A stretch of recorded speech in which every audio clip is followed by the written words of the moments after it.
Hello, my name is Philipp Schmid. I am the Chief Technology Officer here at Nautel, and it's my honor and privilege to demonstrate to you today HD Multiplex, which is a way of transmitting 12 to 15 audio services over the HD radio standard to existing receivers, as shown on our GV transmitter here. And before we look at what we can do in the future with up to 12 to 15 audio services and data services, let's have a quick look and see what today's signal looks like in what is called a hybrid configuration, where we have the FM signal along with the HD radio signal. And I will present a roadmap of how we can achieve all digital transmission one day in a smooth transition from FM broadcasting today to hybrid FM plus HD broadcasting to all digital broadcasting, and all of it based on the same receiver base that will work on all of these transmission methods. Okay, we're now looking at a traditional or very commonplace hybrid FM and HD signal, where I've placed the FM carrier in the center here, shown as somewhat a triangular shape. It is placed at 100.7 megahertz. That's what your FM receiver would tune into. That would be your station frequency.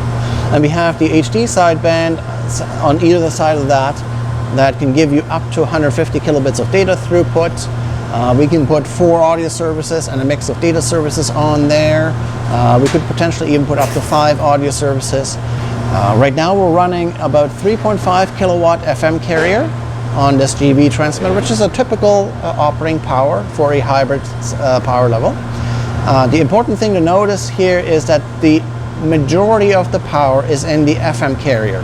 The HD is only about 10% of the overall power, and that will become very important when we actually go to turn off the FM carrier. So let's do that next. In this configuration, I've already turned off the analog FM carrier, and we're left with the 2 sidebands that would normally be in the hybrid signal.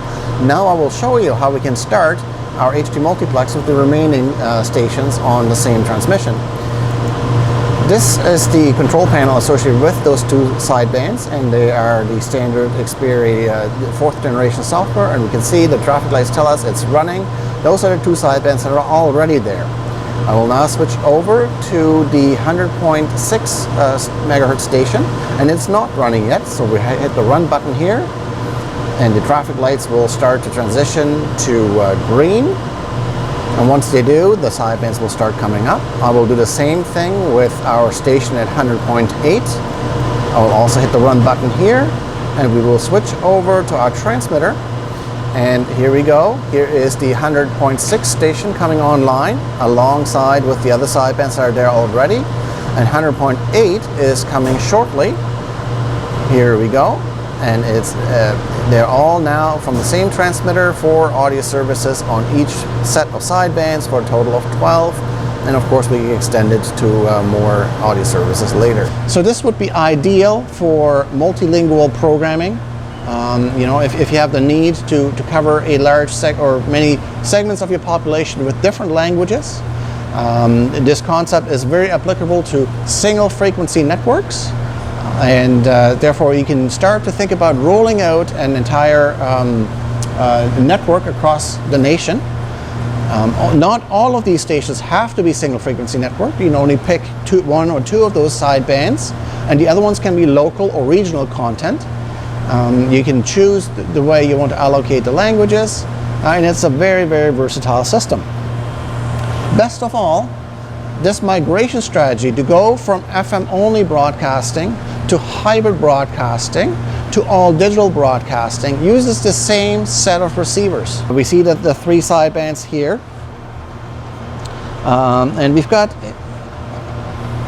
a few receivers. So right now we're tuning to station 100.8 megahertz. So that is the right hand to the sidebands, the right outermost sidebands. And you can see we've got several HD radio services on here.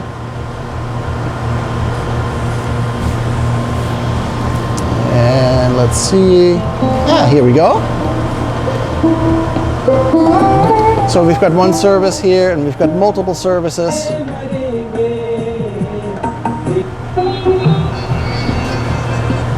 Up to 4 services is what I have configured right now. And I'll just turn that down a little bit. So we've got 4 services on that set of sidebands, another 4 on the one beside it, another 4 beside that as well. And it is now all running live on standard DTS software, the latest release software that's available to us manufacturers. It is simply triplicated. You're getting 3 times the bandwidth, 3 times the audio services, and it works with existing receivers.